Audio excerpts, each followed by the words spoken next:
തുടങ്ങിയത് 15 വയസ്സാകുന്നതിന് തൊട്ട് മുമ്പാണ് മുഴുവൻ സമയം വന്നത്. അതിനിടയ്ക്ക് വല്ലപ്പോഴൊക്കെ വരുവുള്ളായിരുന്നു. നമ്മളൊക്കെ ഇപ്പോൾ മറ്റു രാജ്യങ്ങളിൽ പോകുന്ന കണക്കായിരുന്നു. അത്ര കൗതുകത്തോടെയായിരുന്നു കൊല്ലം നഗരത്തിൽ കുഞ്ഞിലേ വന്നിട്ടുള്ളത്. അന്ന് കാണുന്ന കൊല്ലം നഗരത്തിനൊരു പ്രൗഢ പാരമ്പര്യം ഉണ്ടായിരുന്നു. കച്ചവടത്തിന്റെ എല്ലാ കാര്യങ്ങളും മുമ്പിലായിരുന്നു. ആ നാട് ഈ പാലം വന്നതിന് ശേഷം ചിന്നക്കടയുടെ പ്രൗഢി തന്നെ ഇല്ലാതായി. ഇത് വ്യാപാര സ്ഥാപനങ്ങൾ അടക്കം നശിച്ചുപോയി. തീർച്ചയായും ദീർഘവീക്ഷണം ഇല്ലാത്തൊരു പദ്ധതിയായിരുന്നു. അതുകൊണ്ട് തന്നെ കോർപ്പറേഷന്റെ പ്രഖ്യാപനത്തോടൊപ്പം നിന്നുകൊണ്ട് വരാൻ പോകുന്ന UDF സർക്കാർ അക്കാര്യത്തിൽ തീരുമാനമെടുക്കും. കൊല്ലത്തിന് കിട്ടാനുള്ളൊരു ESI മെഡിക്കൽ കോളേജ് കൊല്ലത്ത് മത്സരിക്കുന്ന സ്ഥാനാർത്ഥി കൊട്ടിയത്തോട് കൊണ്ടുപോകും. എന്നെ കൊല്ലത്തെ നിയമസഭാ മണ്ഡലത്തിൽ ജനങ്ങൾ തെരഞ്ഞെടുത്താൽ തീർച്ചയായും കൊല്ലത്തിന് കിട്ടേണ്ട ESI മെഡിക്കൽ കോളേജ് കൊല്ലത്തിന് കൊണ്ടുവരും. ഇവിടെ സംസ്ഥാന സർക്കാരിനോട് ഭൂമി ചോദിച്ചില്ല. സംസ്ഥാന സർക്കാരിനോട് ചോദിച്ചത് ESI കോർപ്പറേഷന്റെ കമ്മീഷൻ അടക്കം ചോദിച്ചത് പ്രിയപ്പെട്ട MP മുഖ്യമന്ത്രിയുടെ ഓഫീസിലടക്കം എസൻഷ്യാലിറ്റി സർട്ടിഫിക്കറ്റ് ആയിരുന്നു. ആ സർട്ടിഫിക്കറ്റ് കിട്ടിയാൽ കൊല്ലത്ത് വരും. അത് എങ്ങനെ വരുത്തണമെന്ന് ഇത് ചെയ്യുന്നവർക്ക് അറിയാം.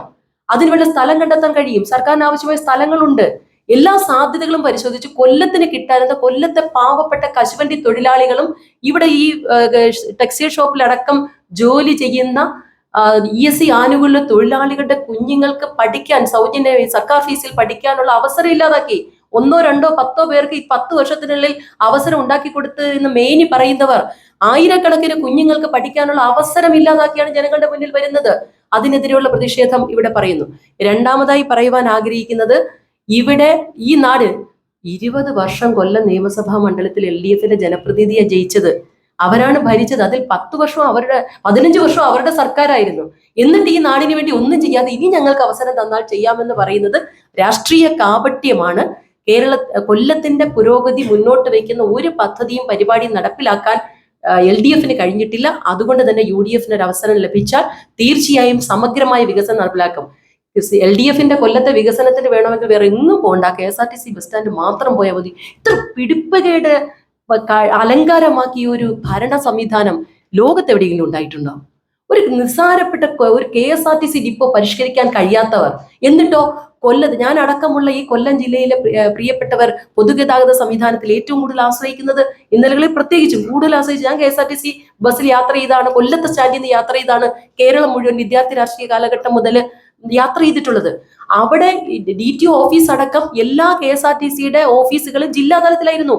ഈ കൊല്ലത്തെ ജനപ്രതിനിധിയുടെ പിടിപ്പുകേട് കൊണ്ട് ഇടതുപക്ഷ ജനാധിപത്യ മുന്നണിക്ക് കൊല്ലത്തോടുള്ള ചിറ്റമ്മ നയം കൊണ്ട് മുഴുവൻ ഓഫീസുകളും കൊട്ടാരക്കരയ്ക്ക് കൊണ്ടുപോയി. ഒരാൾ പ്രതിഷേധിച്ചോ? ഞങ്ങളല്ലാതെ വേറെ ആരെങ്കിലും പ്രതിഷേധിക്കാൻ ഉണ്ടായിരുന്നോ? കൊല്ലം ജില്ലാ ആസ്ഥാനത്തിന്റെ പ്രൗഢ പാരമ്പര്യം ഇല്ലാതാക്കിയ ഇടതു മുന്നണി സത്യം പറഞ്ഞാൽ കൊല്ലത്തെ വോട്ടർമാരോട് മാപ്പ് പറയണം. ഇക്കാര്യത്തിൽ മാത്രമല്ല, എല്ലാ കാര്യത്തിലും ഈ നാടിന്റെ വികസന സ്വപ്നങ്ങൾ തുരങ്കം വെച്ചു. ശ്രീനാരായണ സമുച്ചയത്തിലേക്ക് പറയുന്നു. ശ്രീനാരായണ സമുച്ചയം ഒരു വ്യക്തിക്ക്, സ്വകാര്യ വ്യക്തിക്ക് കൊടുക്കാൻ പോയതാ. ഞങ്ങൾ പരാതി കൊടുത്ത് പ്രശ്നം ഉണ്ടാക്കിയതിനു ശേഷമാണ് അത് മാറിയത്. ഏതടക്കം കൊല്ലം നിയമസഭാ മണ്ഡലത്തിന്റെ എതിരായിട്ടാണ് LDF പ്രവർത്തിക്കുന്നത്. കൊല്ലത്തെ ജനങ്ങൾക്ക്, കൊല്ലം നിയമസഭാ മണ്ഡലത്തെ ജനങ്ങൾക്ക് ആവശ്യമായ വികസന കാര്യങ്ങൾക്ക് തീർച്ചയായും UDF മുൻതൂക്കം നൽകും. 3 കാര്യങ്ങളാണല്ലോ വ്യക്തമാക്കേണ്ടത്. അതിലൊന്ന് ചിന്നക്കട നെൽപ്പാലം, അതുമായി ബന്ധപ്പെട്ട കാര്യമാണ് ചോദിച്ചത്.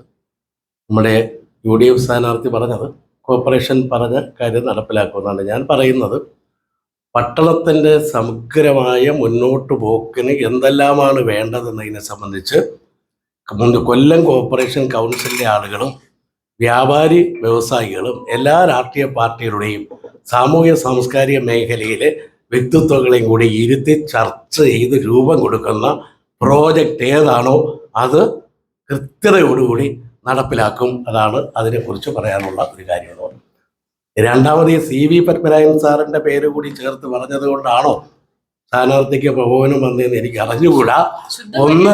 ഒന്ന് ഞാൻ പറയും, അല്ല, ഈ മര്യാദകേടെന്നൊക്കെയുള്ള വാക്ക് എൻ്റെ ജീവിതത്തിൽ ഞാൻ പ്രയോഗിച്ചിട്ടില്ല. മാന്യമായി മാത്രമേ, അല്ല മാന്യമായ വാക്കുകൾ. ഇനിയിപ്പോ എത്ര കടുത്ത വാക്ക് പറഞ്ഞാലും സംയമനം വിടാതെ മാന്യമായി ഇതുവരെ പ്രവർത്തിച്ച് വർത്തമാനം പറഞ്ഞതുപോലെ ഞാൻ പറയും. അതുകൊണ്ട് ദയവ് ചെയ്ത് എന്നെ പ്രകോപിപ്പിക്കരുത്, മറ്റുള്ളവരെ പ്രകോപിപ്പിക്കുന്നത് പോലെ. രാഷ്ട്രീയ അല്ല ഇത് ഞാൻ ഇപ്പൊ പറഞ്ഞല്ലേ, അല്ല ഞാൻ പറഞ്ഞോട്ടെ, ഞാൻ പറഞ്ഞ 2 കാര്യമാണ്. മാധ്യമ പ്രവർത്തകർ കേട്ടോണ്ടിരിക്കുകയല്ലേ. ഒന്ന്, ഇത് പത്മനാഭൻ സാറിനെ അപമാനിച്ചെന്നുള്ളതല്ല, അല്ലെങ്കിൽ ഇല്ല എന്നുള്ളതല്ല. കൊല്ലം ഇവിടുത്തെ മാധ്യമ പ്രവർത്തകർ അറിയാം. കൊല്ലം UDF ഗവൺമെന്റ് കാലത്താണ് ഞാൻ ജില്ലാ പഞ്ചായത്ത് പ്രസിഡന്റായിരിക്കുന്നത്. ഒന്നാമത്തെ ആവശ്യമായി ഉന്നയിക്കപ്പെട്ടത് ജില്ലാ ആശുപത്രി മെഡിക്കൽ കോളേജ് ആക്കണം എന്നതാണ്. അതിനാവശ്യമായ സ്ഥലമില്ല. പാർവതി മില്ല് പൂട്ടിക്കിടക്കുന്നു. അത് ലഭ്യമാക്കാൻ കേന്ദ്രത്തിൽ ഇടപെടാൻ MP മാരുൾപ്പെടെ എല്ലാ രാഷ്ട്രീയക്കാരെയും കൂട്ടിയോജിപ്പിച്ചുകൊണ്ട് പരിശ്രമിച്ചു. നടന്നില്ല. നടക്കാതെ വന്നപ്പോൾ നെടുങ്കോലം താലൂക്ക് ഹോസ്പിറ്റലിനോട് ചേർന്നു 10 ഏക്കർ സ്ഥലമുണ്ടെന്ന് കണ്ട്, ഇതൊക്കെ ചരിത്ര രേഖയിലുള്ള മുഖത്തല ബ്ലോക്ക് പഞ്ചായത്തിനെ കൊണ്ട് ഹോസ്പിറ്റൽ ഇവിടെ പ്രവർത്തിപ്പിക്കും. അനുബന്ധമായ താമസ സൗകര്യത്തിനെല്ലാം നെടുങ്കോലം എന്ന് പറയുന്നത് എവിടെയാ? ചാത്തന്നൂർ. ആ സ്ഥലം കൂടെ ചേർത്ത് അത്രയും ഏക്കർ ഉണ്ടാക്കാം. അതാണ് അന്നത്തെ എന്നെല്ലാത്തരം പത്രസമ്മേളനം നടത്തി പറഞ്ഞിട്ടുണ്ട്. ESA മെഡിക്കൽ കോളേജാക്കി ആശ്രാമത്തെ സൂപ്പർ സ്പെഷ്യാലിറ്റി ഹോസ്പിറ്റൽ ഉയർത്തണമെങ്കിൽ 10 ഏക്കർ വേണം. ആ 10 ഏക്കർ ഇല്ലാത്തത് കൊണ്ടാണ് ESA നിഷേധിച്ചത്. ഒന്ന്, ഹൈക്കോടതി ചോദിച്ചത് ബാക്കി സ്ഥലം എവിടെയെന്നാണ്. ഹോസ്പിറ്റൽ പ്രവർത്തിക്കുന്നത് ആശ്രാമത്തെ ഹോസ്പിറ്റൽ വികസിപ്പിച്ച് അവിടെ തന്നെയാണ് ESA മെഡിക്കൽ കോളേജ് വരേണ്ടത്. ആ കാര്യത്തിൽ തർക്കമില്ല. LDF ഭരിച്ചത് 10 വർഷമാണ്. അതിനു മുമ്പ് ഒരു 5 വർഷം ഉണ്ടായിരുന്നല്ലോ UDF. ഞാൻ രാഷ്ട്രീയ നേതൃത്വത്തിൽ ഇരുന്നുകൊണ്ട് സ്ഥാനാർത്ഥി DCC പ്രസിഡന്റ് ആയിരുന്നല്ലോ.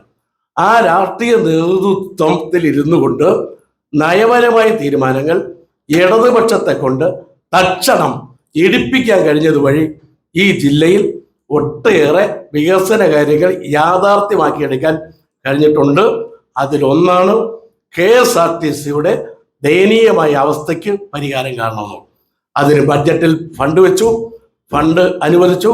ബഹുമാനപ്പെട്ട മന്ത്രി വന്ന് ഉദ്ഘാടനം ചെയ്തു.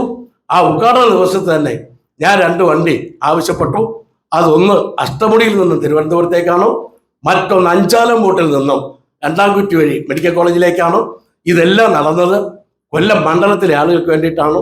KSRTC വികസിപ്പിക്കുക എന്ന് പറഞ്ഞാൽ ടൂറിസം പാക്കേജിന്റെ ഭാഗമായി DTPCയുടെ അവിടെ എത്തിച്ചേർന്ന മനുഷ്യർക്ക് ഭക്ഷണം കഴിക്കാൻ ആധുനിക സംവിധാനത്തോടു കൂടിയ ഒരു ഹോട്ടലും KSRTC എല്ലാം ചേർന്ന് നടത്തുക എന്ന കാഴ്ചപ്പാടാണ് ഉള്ളത് എന്നതും നമ്മുടെ ഗുരുദേവനെ സ്വകാര്യവൽക്കരിക്കാൻ നവോത്ഥാന നായകന്മാരായ ആളുകൾ ഉയർത്തിയ മുദ്രാവാക്യം പ്രാവർത്തികമാക്കാൻ നിൽക്കുന്ന കമ്മ്യൂണിസ്റ്റുകാർ ശ്രമിക്കുമെന്ന് പറഞ്ഞാൽ ഈ ലോകത്ത് അരിയാകാരം കഴിക്കുന്ന ആരെങ്കിലും വിശ്വസിക്കുമോ?